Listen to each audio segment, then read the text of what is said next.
બોલો સદગુરુ મહારાજની જય.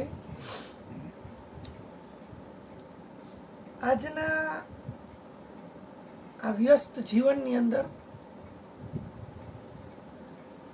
સૌથી વધારે માણસોને પ્રોબ્લેમ હોય ને તો બધી વસ્તુ છે અત્યારે પહેલાં કરતાં જીવન બધાનું ઘણું સારું છે. અત્યારે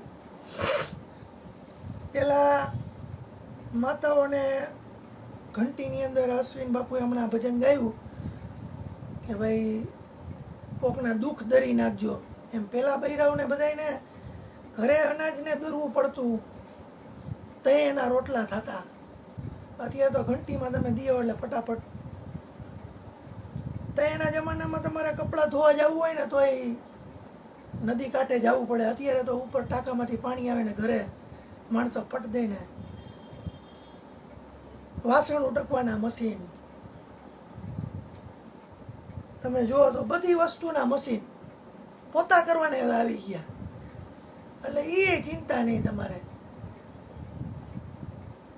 ખાંડવાનું તો હાવ વયું જ ગયું મિક્સર.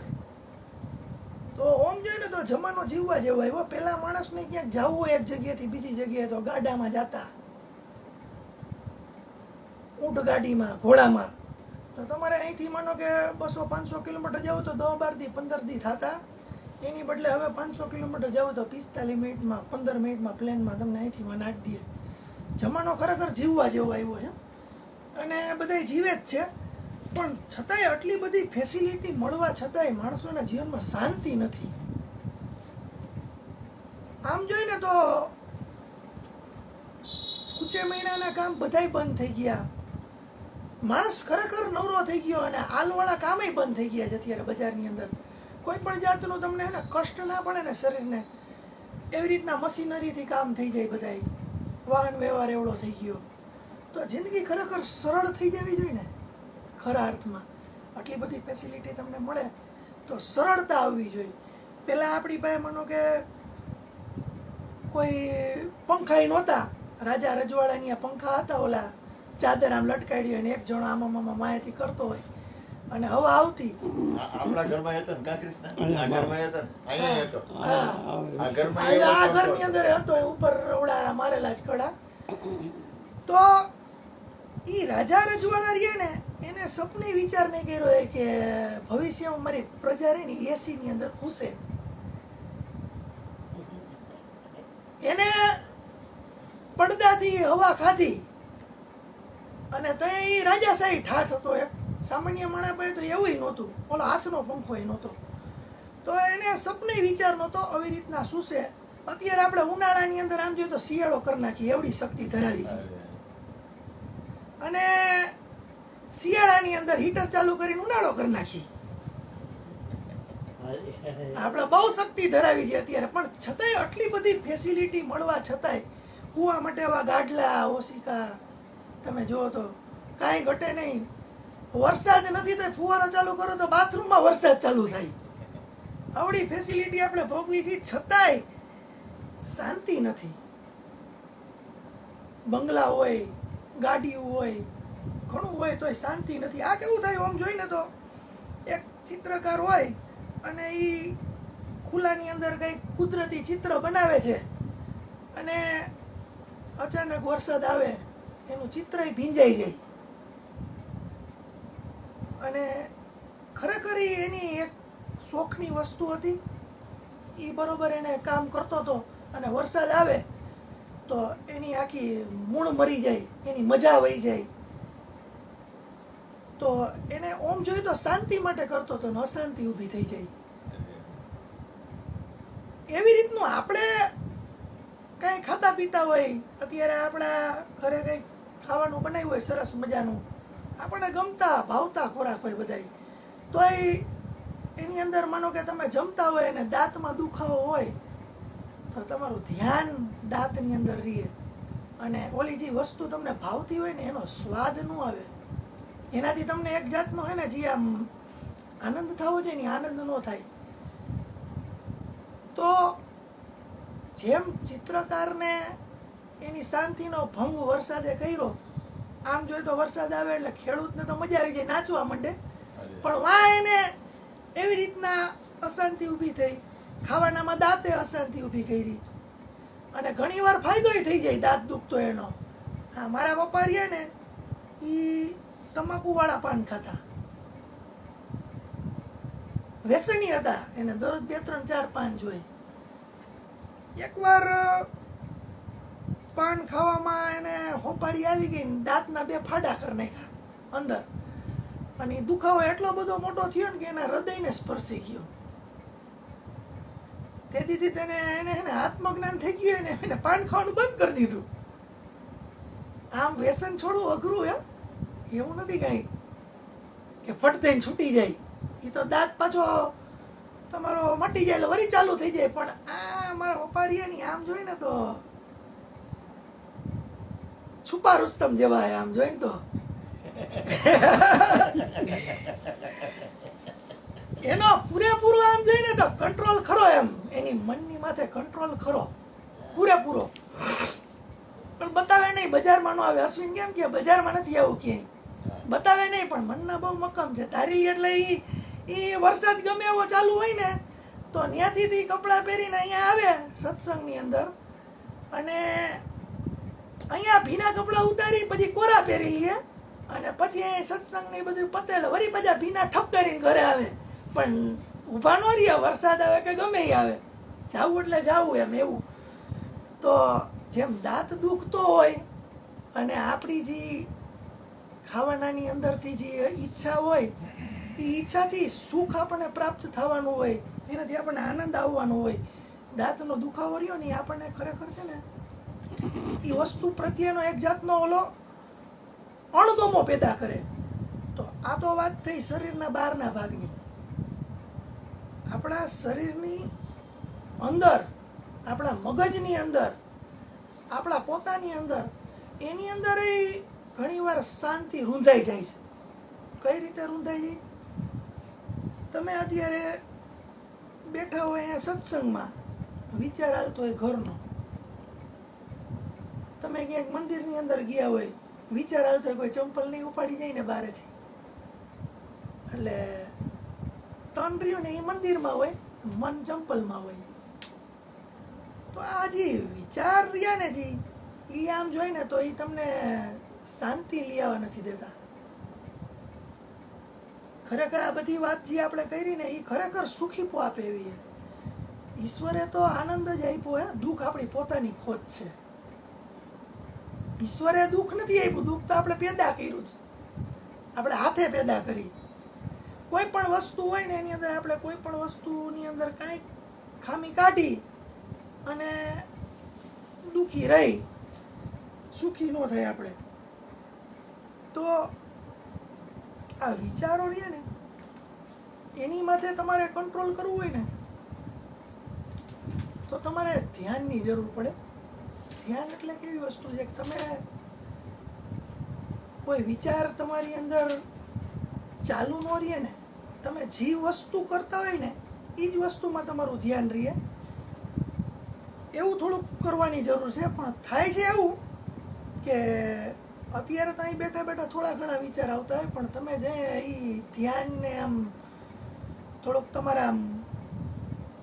તમારા પોતાની માથે ધ્યાન દેવાનું થોડુંક ચાલુ કરો ને એટલે તમે થોડાક એકલા પડશો ને. એકલા પડો એટલે તમે ક્યાંક માનો કે કોઈ રૂમમાં કે એમાં જઈને બેસશો ને તો વિચારનો જાણે એક ધરતીકંપ આવી જાય તમારી અંદર. એક જેને કહેવાય ને કે આમ ઓલા ખબર હોય તો તમને ચામાચીડિયા વચમાં એટલા બધા વધી ગયા હતા ચીનમાં ને એમાં મારવા પડ્યા. અને એકવાર અહીંયા ઓલા તમને ખબર તો ટીડળાનો વરસાદ થયો હતો ખેતરોમાં બધે. એ ટીડળા જેટલી સંખ્યામાં પથારી ફેરવી નાખે ને ખેતરની, એટલા બધા વિચાર ઊભા થાય આની અંદર.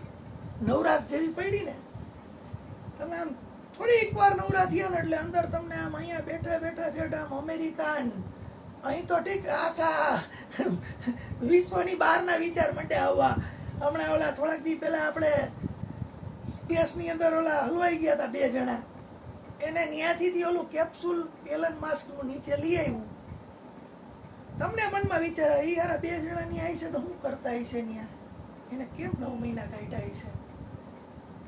તમારે કોઈ દી ત્યાં જવાનું નથી, તમે એની ચિંતા કરો તો એનાથી કઈ ફેરાઈ નથી પડવાનો, કારણ કે તમારાથી તો એને નીચે લઈ આવવાનું શક્ય નથી, એને મળવાનું શક્ય નથી, છતાંય તમે નવરા જરીક વાર બેહો ત્યાં તમારા મગજની અંદર વિચારનો વમણ ઊભા થાય, અને એવા ઊભા થશે ને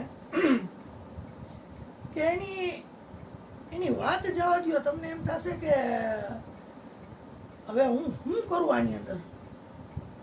તમારા જે કઈ કામ કરવું હોય ને એ જ ભૂલાઈ જશે. તમે ધ્યાન માટે ખરેખર તમારા પોતાની ખોજ માટે કે તમારી કંઈક જાણવાની કઈ ઈચ્છા હોય એના માટે જઈને રૂમમાં બંધ થઈ આવીશો ને તો કલાક 2 કલાક થશે ને તો તમને એમ થાય કે હારું મેં શું કર્યું, કલાક 2 કલાક 3 કલાક આપણે આ બોલવા બે નથી થઈ જતી, એવી રીતના ટાઈમ પૂરો, અને શરીરને ભૂખ લાગી જશે, શરીર એમ કે હવે જમવા જા તું, આવી કન્ડિશન થઈ જાય. તો હવે આ વિચાર રહીએ ને એને બંધ કરવા હોય ને તમારે મનની અંદર ખરેખર શાંતિ માટે થઈને, આ બધી શું કરવા માટે તમને કહું છું શાંતિનું, કે જ્યારે શાંતિ હશે ને ત્યાં જ તમને આનંદ આવશે.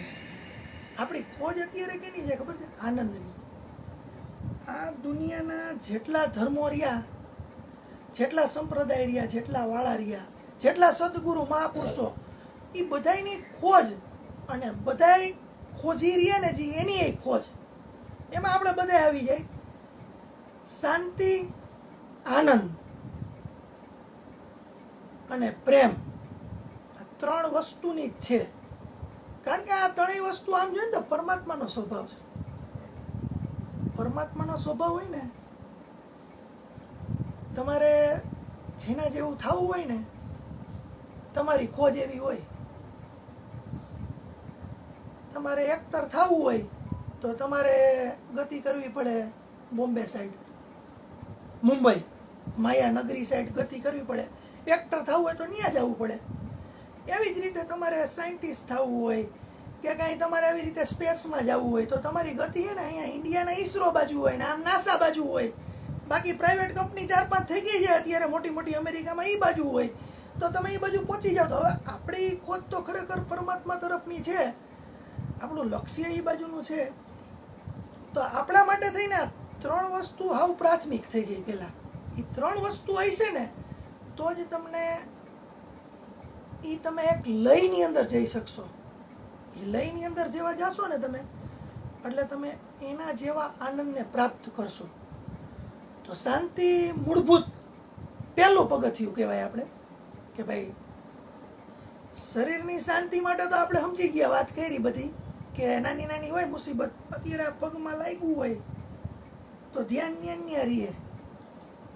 પણ તે તમે જો એવો વિચાર કરો ને કે અહીંયા લાગ્યું છે, બાકી બધું હાજું છે, તો આ તો ખાલી 1% ભાગ છે, તો મારું મન 1% માથે હું કેન્દ્રિત કરું, હું બાકીના 99% હારા છે એની માથે ન કેન્દ્રિત કરું. આપણા વિચારો રહ્યા એ હામાં હોવા જોઈએ. અત્યારે આપણે એમ કહી કે આ ભાર્ગવ અહીંયા છે, ભાર્ગવ, તો એ આપણને જવાબ આપે. પણ હું એમ કહી દઉં કે ભાર્ગવ અહીંયા નથી, તો એ વાત આખી નકારાત્મક થઈ ગઈ. છે તો છે, અને અહીંયા છે એ સાબિતી છે. અને કોઈ પણ વસ્તુ હોય ને એની વાત થાય, ન હોય એની વાત જ કરવાની નથી થતી. તો આપણે અત્યારે આપણે પ્રશ્ન જવાબ રાખશી, એક સત્સંગ આખો આપણો પૂરો થઈ જાય ને. કારણ કે આમાં શું થાય છે ખબર છે?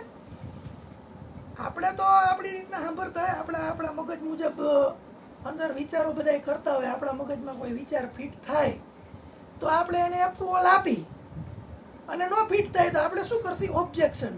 તો હવે આ વિચારના વળમાં બીજો એક મુદ્દો એ આવે કે કોઈ પણ 2 કમિટી હોય સામે કયા પડે, કોંગ્રેસ ને ભાજપ સામે કયા હોય, તો કે બેયની વિચારશૈલી અલગ અલગ છે. બેયની અંદર જે માણસો છે ને એ ભાજપ વાળાની વિચારધારા એક છે, કોંગ્રેસ વાળાની એક છે. આ કહે છે મારો વિચાર મોટો, આ કહે છે મારો વિચાર મોટો. જે આ વસ્તુ થતી હોય ને તે શું થશે? ટકરાવ થશે. અને છે એવું કે આમ જોઈએ ને તો બેય અંધ છે, બેય અંધ છે. વિચાર કરવાવાળા, કોંગ્રેસ ભાજપની વાત નથી થતી અહીંયા, એટલે કઈ એવું કઈ મગજમાં ન રાખતા. કોંગ્રેસ ભાજપ ઉદાહરણ છે એક. કોંગ્રેસ ભાજપ ઉદાહરણ છે, પણ હવે એક આપણે એક નાનકડું હે ને ઉદાહરણ ખરેખર આપીને, કોઈનું નામ લીધા વિના ખરેખર એક ઉદાહરણ આપીને તમને સમજાવું આ વસ્તુ. બે જણા અંધ હોય, જન્મથી અંધ, કે એને આંખ જ નથી માનો કે. હવે એ બે જણા મોટા થયા, પછી એના મમ્મી પપ્પાને આંખ હતી, એના સગા સંબંધી ભાઈબંધુ બધાને આંખ હતી. એટલે જઈ આમ ઉપર છે ને તડાકા ભડાકા થાય ને એટલે કોક કે મેઘધનુષ થયું, તો બે અંધ છે, એને ખબર નથી બેમાંથી એકઈને, પણ એને કોકે કીધું મેઘધનુષમાં 7 રંગ હોય એટલે કલર છે એમ એને ખબર છે. પછી કોક ફૂલ હોય તો એમ કે ગુલાબનું ફૂલ લાલ કલરનું, તો કે લાલ કલરનું. ઓલો આંધળો બીજો હોય ને એક નંબરનો આંધળો કે લાલ કલર, બીજો કે લાલ કલર, કારણ કે એને કોકે કીધું છે.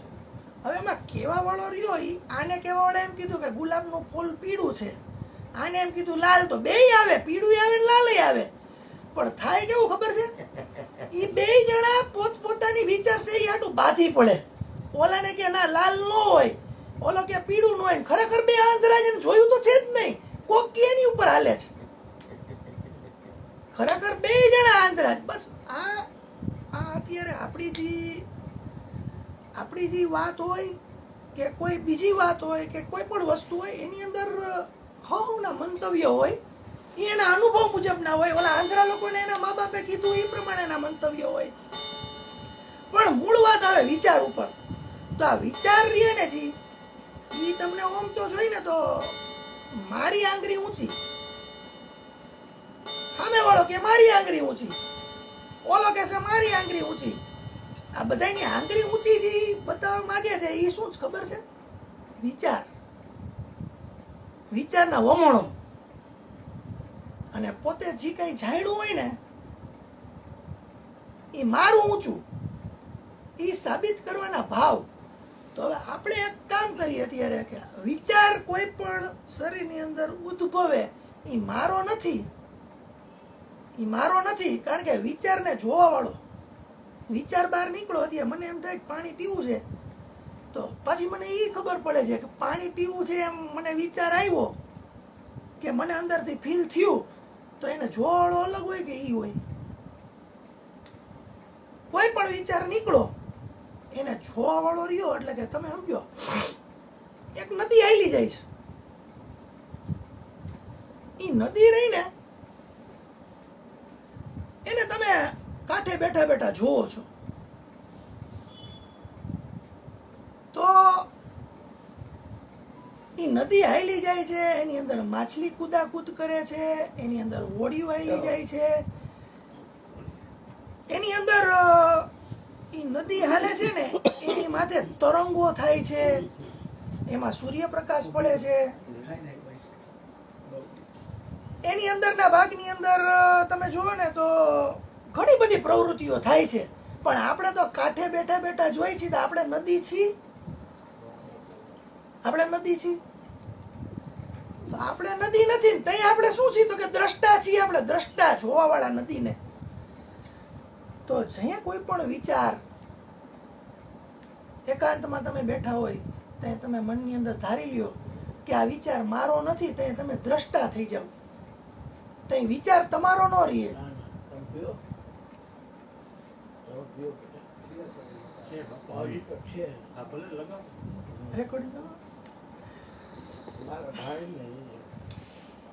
ઈ વિચાર રહ્યો ને ઈ તમારો નથી એમ તમે ધારી લ્યો, એટલે વિચારના વમણ ગમે એવડા હાલતા હોય અંદર તમારી અંદર,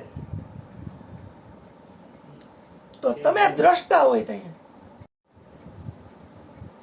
હા, તો આપણે વાત ઉપર હતા કે જેમ બાહ્ય શાંતિ ન મળે તો આપણો આનંદ વયો જાય, એવી રીતના વિચારો રહ્યા ને એ આપણી આંતરિક શાંતિ રહીને એને રોકે. કઈ રીતે રોકે?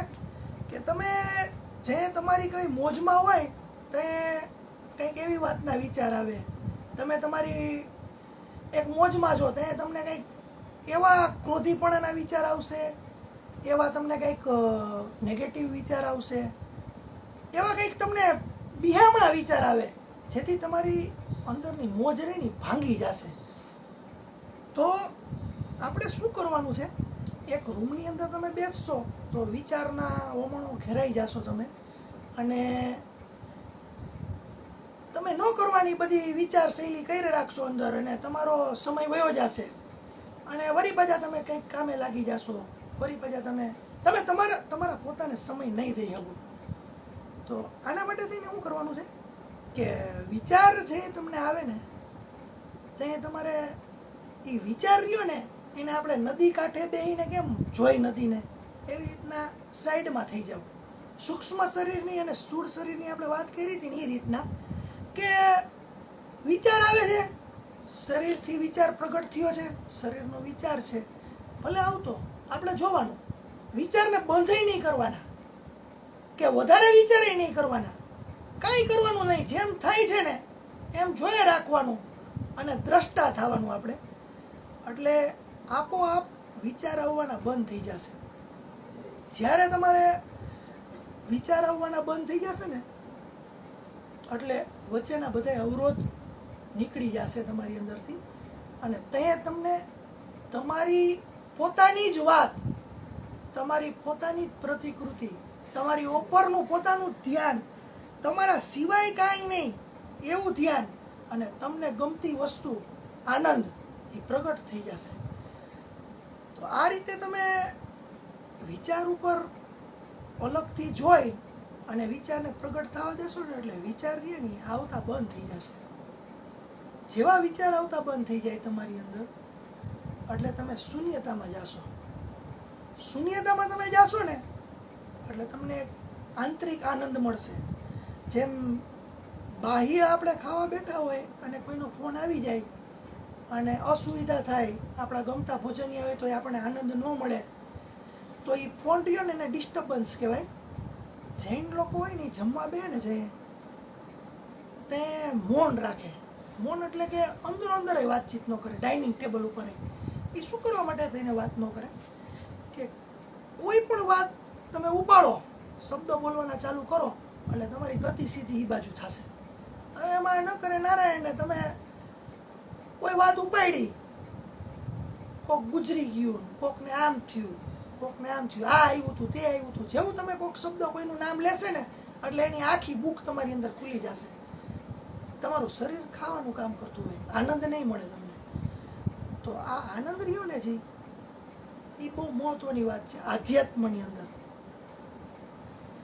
શાંતિ હશે તો આનંદ આવશે, અને આનંદ એટલે પરમાત્માનું સ્વરૂપ.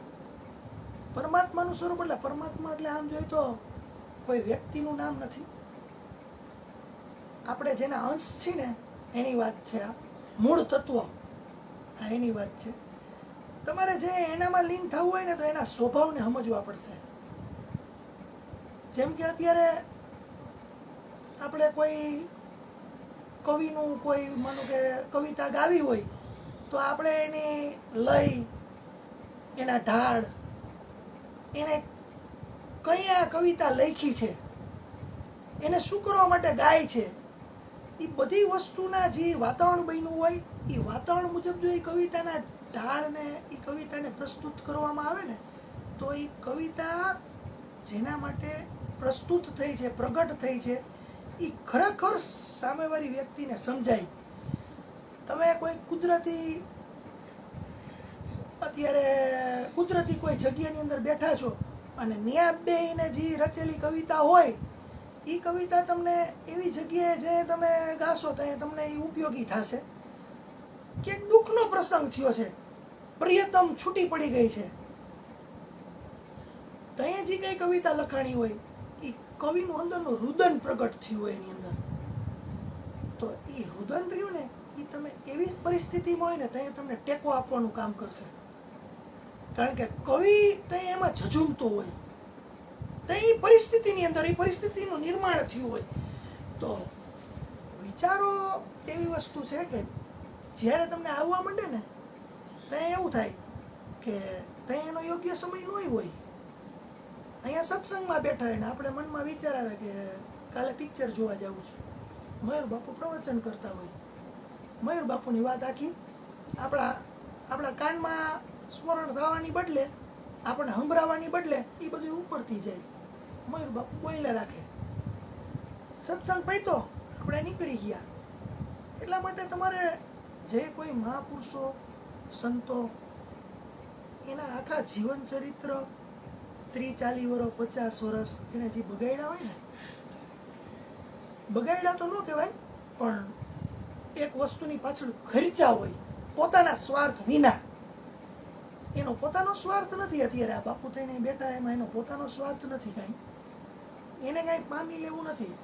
બાકી એ ધારે તો એની પાસે દુકાને હતી ને પ્રોપર્ટી હતી ને વેલ સેટ હતા બધું, તો એ ધંધો કરત તો એક ક્લાસ અત્યારે બધું એનું જીવન ચરિત્ર હાલતું જ હોત, કોઈ પ્રોબ્લેમ ન રહેત.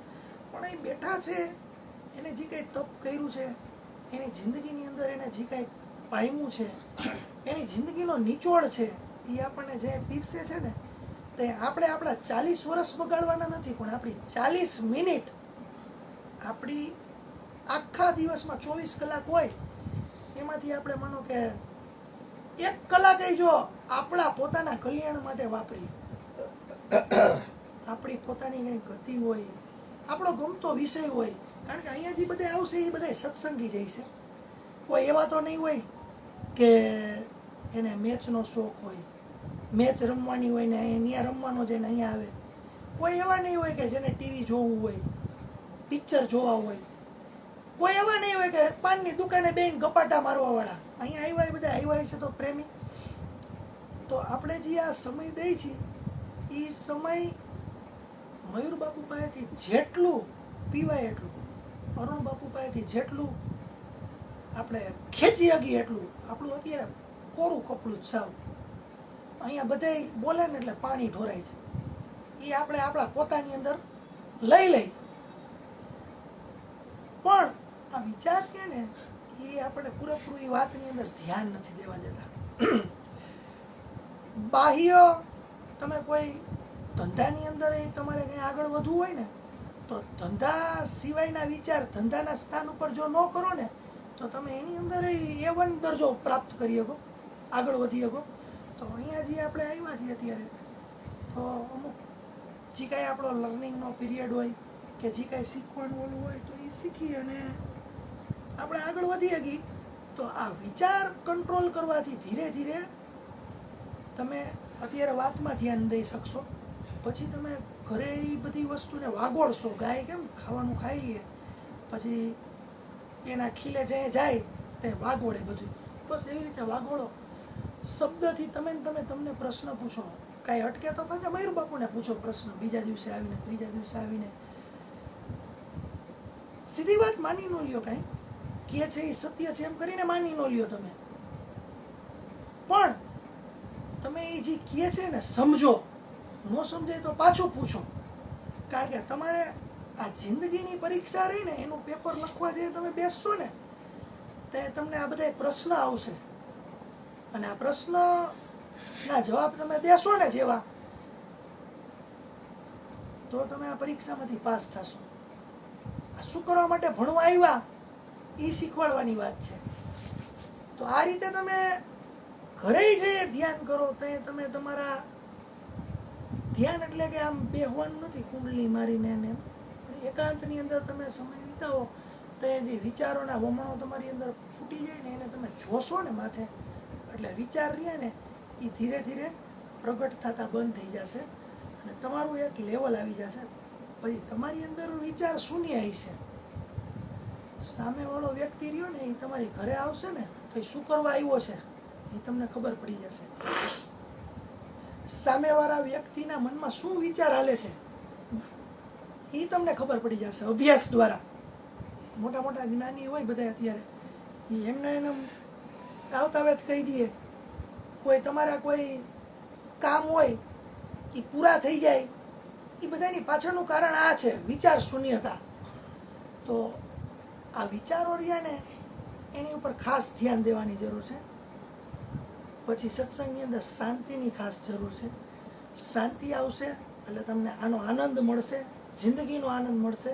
કારણ કે આ મનુષ્ય દેહ તમને મળ્યો છે ને તો પ્રાણીઓ હોય ને એને તો કોઈ જાતની વાચા છે નહીં, એને કાંઈ વિચાર શક્તિ છે નહીં, એને કાંઈ એવું છે નહીં કે હું શું કરવા મારું પ્રાગટ્ય થયું છે, શું કરવા માટે થઈને હું બન્યો છું, એને ખબર નથી. આપણને બધી ખબર પડે છે. આપણે આપણા મનને સવાલ કરી શકીએ છીએ વિચાર દ્વારા. આપણે પોતાને એમ કહી શકીએ કે શું કરવા હું આવ્યો, શું કારણ એ છે. ઘણીવાર આપણને ન જવાબ મળે તો કોઈ મહાપુરુષોને આપણે વાત કરી તો એનાથી એના જવાબો મળે, એની અંદર તમે આગળ વધો. તો આ મનુષ્ય દેહ જે મળ્યો છે ને એની અંદર તમે આ વાત જે શીખવા માગો છો, જે કંઈક કરવા માગો છો એ તમે કરી શકો એમ છો. તમે તમારી રજૂઆત કોઈને કરી શકો. કોઈની રજૂઆત રહી એને સાંભળી અને તમારા જીવન સાથે મેચ કરી અને 40 વર્ષ બગાડવાની જરૂર નથી, 50 વર્ષ બગાડવાની જરૂર નથી. 30-40 મિનિટની અંદર એ આખો નિચોડ, જેમ આપણને કોઈ એમ કહે કે આ હે ને પોઈઝન છે, ઝેર છે, શીશી, ઝેરની શીશી છે અને માથે લખ્યું હોય પોઈઝન, પછી એની વાત માની જવાની હોય કે ભાઈ એની અંદર ઝેર છે. પછી એને ચાખવાનો બે ચાખો તો તમે મરી જાઓ. ઓલાએ લેબોરેટરી કરી લીધી, એને ખબર છે, એને માથે લખ્યું છે કે આ ઝેર છે, તો પછી તમે એની સાબિતી માગવાની જરૂર નથી. કારણ કે સાબિતી જો કરવા જશો તો તમે તમારું અસ્તિત્વ જ ગુમાવી દેશો. પણ તમને મેચ આવે ને એ વસ્તુ રહીને એ તમે મેચ કરતા જશો ને એટલે આ વિચારના વમણ નહીં હોય ને તો અંદરથી તમને એક જવાબ મળતા જશે. તમે એ લાઈનની અંદર આગળ વધતા જશો. અને આ બધી વાત રહી ને એ આમ જોઈ ને તો મોટા મોટા પરમ જ્ઞાની, મોટા મોટા સંતો, અત્યારે આપણે ગણીએ તો કૃષ્ણ પરમાત્મા, રામ, બુદ્ધ, બધા જાગેલી વ્યક્તિ હતા. પણ એ બધાની વાત રહી ને એ થોડીક આપણને સમજવી અઘરી પડે. કારણ કે એ બધા રાજા હતા, રાજાના દીકરા હતા, રાજકુંવર હતા. એટલે એ એમ કહી દે કે ભાઈ મેં રાજપાટ છોડી દીધું તો એક ઝટકે કહી શકે. કારણ કે એની પામેલું હતું, એની અંદર ત્યાં એનો જન્મ થયો હતો, તો એ ફટ દઈને છોડી શકે. હવે આપણને કોઈ એમ કહે કે તું તારું ઘર છોડી દે, તો આપણાથી ઘર ન છૂટે. એને તો આખા રાજના રાજ છોડી દીધા એક ઝટકે. તો એની વાત રહી ને એ લેવલ થોડુંક ઊંચું કહેવાય આપણાથી. ઊંચું એટલે થોડુંક નહીં પણ ઘણું બધું ડિફરન્સમાં આવે. એટલે એના વાક્યો એવા આવી છે, એના વિચારો એવા આવી છે. એના વિચારો સમજવા માટે થઈને પહેલાં આપણે આપણા વિચારો થોડાક શૂન્ય કરવા પડશે, ધીરે ધીરે સમજાશે. તો આ લેવલની વાતો બધી રહી ને એ તમારે સમજવા માટે થઈને કબીર છે, બીજા ઘણા સંતો છે, નરસિંહ મહેતા છે, સુદામા છે, આવા એરિયા ને એમાંથી થોડુંક તમે જો શીખવાનો પ્રયત્ન કરો તો આ લાઈનની અંદર તમે ગતિ કરી શકશો. અને આપણો મૂળ એટલે મૂળ એક પ્રાપ્ત કરવાનો ઉદ્દેશ્ય એ છે આનંદ. તો તમે જે તમારી અંદર શાંતિ એ છે તે કોઈ પણ વસ્તુ સ્મરણ કરશો અથવા જિંદગીને જીવશો ને એટલે આનંદ ઉત્પન્ન થશે. આનંદ ઉત્પન્ન થશે એટલે તમે પરમાત્માની ગતિમાં લઈ થશો અને ધીરે ધીરે તમે પરમાત્મા તરફ આગળ વધશો. આજે આપણે આનંદ લગીને જ વાત કરી. આનંદ પછીની વાત રહી ને એ પછી આપણે નેક્સ્ટ કોઈ આવીને ત્યાં પાછું સત્સંગ કરશે. બોલો સદગુરુ મહારાજની જય.